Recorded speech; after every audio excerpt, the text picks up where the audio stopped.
लो जी, अज वीसबाडन शहर वाल जाण दा मौका मिलिया तो पहले पार्ट च तुहानूं दिखाया सी कि मोटरवे के उत्ते नज़ारे और आंदे यह हुण एक दूसरा जहाज़ है जिहदे उत्ते बहुत वड्डा लंबा चौड़ा जिहड़ा छत कुर्सियां लगियां ने रिलैक्स होने वास्ते लोगों के। फिर उहदे थल्ले जिहड़े हिस्से ने विच कोई पार्ट हिस्सा रेस्टोरेंट का हिस्सा होएगा। फिर ये थल्ले कुछ रहायशा जिहड़े कमरे कैबन हुंदे ने जिहदे च लोग जिहड़े ने वो अपना सौ सकते हैं रात में। विकिंग हीलिंग ऐसा तुसीं तां अपने देख सकते जे कि किन्ना इहदी चौड़ाई है किन्नी लंबाई है। हुण यूरोप के उत्ते कोई झंडा भी गल बने इन्हां दा किहड़े मुल्क दे उत्तों और इस तरह का एक नहीं बल्कि कई शिप जिहड़े ने वो इस तरह इस दरिया के जरिए पूरे यूरोप नूं आपस दे विच मिला दिंदे ने। लो जी, हुण असीं तुहानूं थोड़ा जी नज़र शलोस बीब्रिज है इत्थे इहदा स्टेशन है अपना बस का स्टॉप है तो शलोस किले नूं कहा जाता है फोर्ट जिन्होंने असीं इंग्लिश कहने ये यूरोप दे विच तुसीं किसी भी मुल्क च जाओ तो तुहानूं इस तरह के बड़े पुराने 200 साल 500 साल हज़ार साल मतलब कि किन्ने पुराने इमारतां बनियां नज़र आंदियां ने जिन्हां दे अगर तारीख च चले जाओ तुसीं ते अकल दंग रह जाती है कि किस जमाने दे विच इस इमारत को तामीर किया गया और किवें किया गया होना इन्ना उचाई। अज के दौर के क्रेना तो वो सारा कुछ तरक्की हो गई। उस जमाने कुछ नहीं सी, लेकिन इंडिया चले जाओ पाकिस्तान चले जाओ यूरोप आ जाओ होर ना कई मुल्कों वो तामीरात देख के तो इंसान दंग रह जाता है।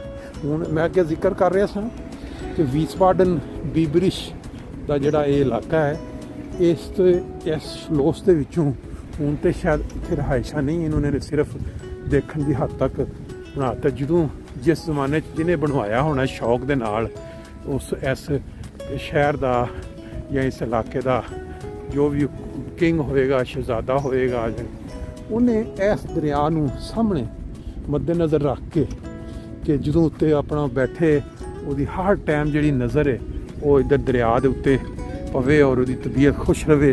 जो वह दिल करे इत्थे दरिया के किनारे ते उतर के अपनी सैर सूर भी कर लिया करे।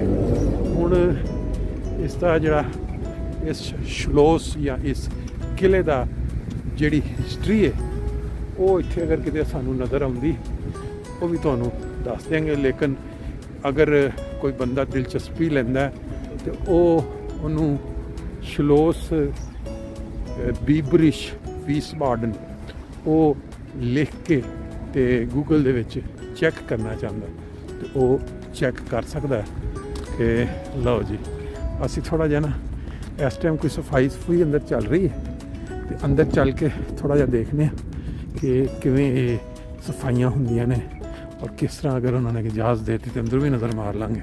बाहरों तुसी मंजर देखिया हुण इहदे अंदर देखो तुसी कमाल किस्म का ये शलोस किश है यानी ये किचन हैगा शलोस इसका थले लिखा है कैटरिंग फिर बिजनेस एंड प्राइवेट इवेंट्स यानी ये उत्ते तुसी इत्थे प्राइवेट प्रोग्राम जिहड़े ने वो पैदा कर सकते हो।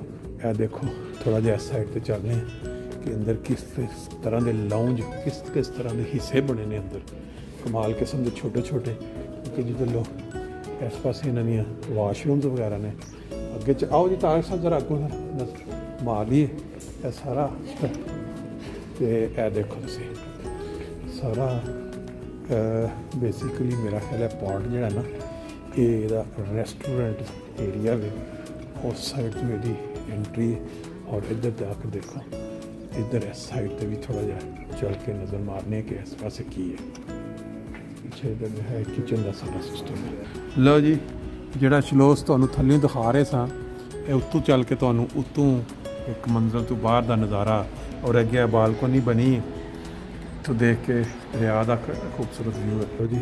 बाहरों जिहड़ा तुसीं देखिया शलोस अंदर के मनाजर भी देख लो तुसीं देखने च इंज लग रहा जिवें इत्थे कोई इन्होंने कोई सैरेमनी निकाह शिकाह का कोई प्रोग्राम होवे ते इन्होंने रोल बनाया। लो जी अंदर का मनाजर तुहानूं नज़ारा दिखाता बड़ा ही खूबसूरत किस्म का इत्थे अंदर रेस्टोरेंट है और ये उत्ते काफ़ी बड़े हाल भी बने ने फरानस्टाल्टुंग लेकिन प्राइवेट शादी प्राइवेट फरानस्टाल्टुंग की इत्थे इजाज़त नहीं है। जिहड़ी लंड यानी कि जिहड़ी गवर्नमेंट मिनिस्टेरियम जिहड़ी हुंदी है वो इजाज़त दिंदी है और अमूमन गौरमेंट दे ही प्रोग्राम जिहड़े ने 400-500 बंदा होवे रेस्ट ते क्योंकि उन्होंने कहा प्राइवेट जिहड़ा सी इस चीज़ की आम नहीं दिंदे ना। देख लो तुसी बड़ा ही खूबसूरत जिहा मंजर है ना जी। उत्ते इस हाल दे विच जाण वास्ते बड़ा ही खूबसूरत इंतज़ाम है ते बाकी छोटे छोटे उत्ते कमरे बने ने साइडां दे, कोई किचन कोई गैलरी कोई इस तरह का। तो देखते हैं उत्ते भी चल के थोड़ा जा जी। बाहरों तुहानूं खड़े होकर कोशिश करने अगर थोड़ा जा दिखा सकीए। ये अंदर जी फ्रांस स्टार्टिंग वास्ते बड़ी ज़बरदस्त जगह बनी है अंदर। लो जी ए शलोस बीबरिश वीसबाडन ਇਹਦਾ एक साइड तो ਤੁਹਾਨੂੰ सामने अगे दिखाता है। ये मैं किसी ने पूछा है तो उन्हें दसिया जी 1704 तो ये बनना शुरू होया सी ते तुसी अंदाज़ा लगा लो कि किन्ने 100 साल पुराना है। और पिछे बहुत खुली जगह न सैर वास्ते पिछे वो जिन्होंने कहते ना हल्का जिहा लोग जोड़े वीसबाडन च निकलते जिन्हें भी इतने तुहानूं इस तरह के किले मिलणगे ना वो बैक पर तुहानूं वाक करने वास्ते बड़ा खुली खुलियां सैरगाह बनी नज़र आएगी। यह तुसी देख सकते हो इन्होंने लिखिया है कि किहड़े 1700 ते किहड़े सन दे विच ये बनना शुरू होया सी और फिर इहदियां मुख्तलिफ जिहड़ियां उन्होंने शक्लां दिखाइयां ने। गालबन अगे पिछे अगर असीं जावांगे सामने इत्थे असीं इस टाइम खड़े हाँ बैक साइड ते अगर जावांगे तो फवारे वगैरह भी नज़र आउणगे। यह सारियां चीज़ां जिहड़ियां ने यह सारा ये जो इजाफा जेड़े सन च हुंदा गया 1800 यह सारा उन्होंने दिखाया है। वह सारा नक्शा इस पार्क का पिछे जिन्हें सैर करने वास्ते घूमन वास्ते तो यह सारी वो हिस्ट्री 1707 के आगाज़ होया फॉन समर जिट्स। फिर वो बाद अगू मुख्तलिफ चीज़ां जिहड़ियां ने उहदे च ऐड होंदियां चलियां गई। देखो साढ़े 5-10 मिनट दे विच किन्ने ज़्यादा इत्थों मुख्तलिफ शिप्स जिहड़े ने कोई समान वाला कोई सवारियां वाला उन्हों का इत्थे तुसी देखो क्रॉस होया है। मतलब है कि काफ़ी आमदोरफ्त है। यूं गर्मियां वधनियां ने इन्हां दी इत्थे रौनक वधदी चली जाए। लो जी शलोस जिहड़ा किला देखने के बाद वीसबाडन दे जिहड़े वड्डे वड्डे विला वड्डे वड्डे घर पुराने मतलब कि ये अमीर लोगों के घर होणगे क्योंकि दरिया के किनारे दे उत्ते और खुले खुले पिछे नाल वड्डे वड्डे लॉन मिलियंस ही है प्रॉपर्टी। और क्योंकि आहिस्ता आहिस्ता रश जिहड़ा वो वध रहा है छुट्टी का टाइम करीब होने के नाल 3-4 बजे के बाद जिहड़ा ना तो मैं क्या चलो किला तो दिखा दिता नाल तुहानूं हुण थोड़ा जिहा घर भी दिखा दईए।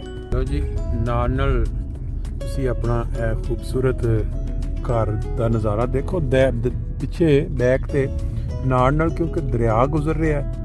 दरिया के किनारे ते किसी भी दुनिया के तुसी मुल्क चले जाओ जिहड़े घर तुसी देखोगे उन्हां दी कीमत बहुत ज़्यादा होंदी है। देखो वड्डे वड्डे घर ने अगों जिहड़ियां मैनूं लगदा कि कुछ फ्लैट्स नुमा इमारतां शुरू हो गई ने ये वड्डियां वड्डियां क्योंकि इको डिजाइनिंग दे विच ने इहदे विच ऑफिसिस ते शायद नहीं होणगे रहायशां ही होणगियां।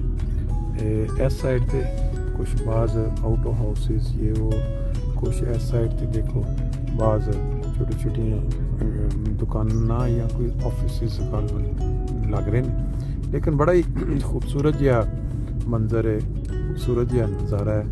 और शलोस देखने के बाद तुहानूं अंदाज़ा हो गया कि ये आले दुआले जिहड़ा पार्क है सैर करने वास्ते उन्हें कितना वड्डा एरिया है। उधर असी दूसरी साइड तो आए सी हुण असी वीसबाडन वाले जिहड़े मुख्तलिफ इलाके ने नाल पहले बीबरिश सी जिथे शलोस अगे दा नाल दरिया के नाल इस टाइम सफ़र कर रहे हैं।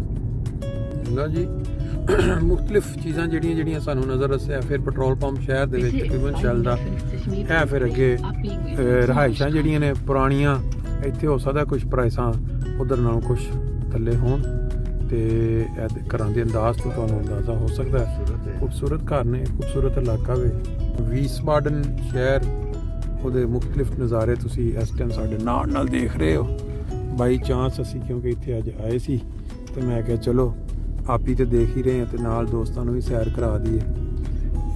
वीसबाडन बीबरिश का गालबन इलाका चल रहा है। इस तरह मुख्तलिफ नाम उन्होंने दिते ने शहरों के मुख्तलिफ किनारे मुख्तलिफ हिस्सों।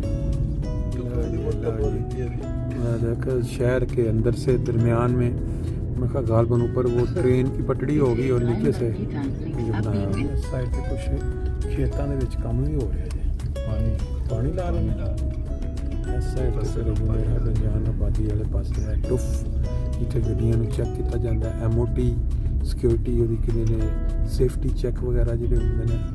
तो अगे फिर इंडस्ट्रीयल एरिया कोई खास फैक्ट्री नहीं, इतने गड्डियां जिते नाम होंगे ने प्लेटा लगदियां ने वो आ गया।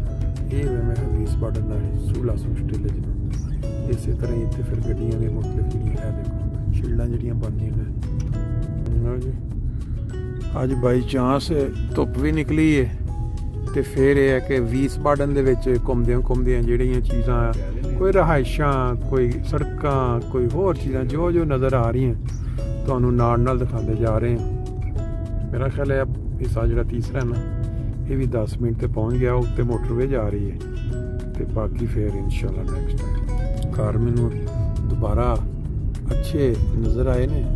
मैं क्या भी नाल दिखा दिए वीस बार्डन भी ब्रिज का गालबन इलाका है। देखो पीछे काफ़ी इमारत होर भी बन रही हैं, किसी भी इलाके चले जाओ इस पास ज़रा छोटे ने घर, इस पास ज़रा नवियां बिल्डिंग नवियां इमारत भी नज़र आ रही हैं। देखो तुसी कैसा जबरदस्त किस्म का स्टाइल है, घर लकड़ी के सारे फसाडे जो बने ने। अगे फिर पेट्रोल पंप अगू गालबन जंगल को शुरू हो रहा है तो इतों असी मेरा ख्याल है कि इस पार्ट को मुकम्मल करके खत्म कर दें। जरा सड़क तो नज़र आ रहा है, अंदरों भी चल के देखते हैं। देखो जी।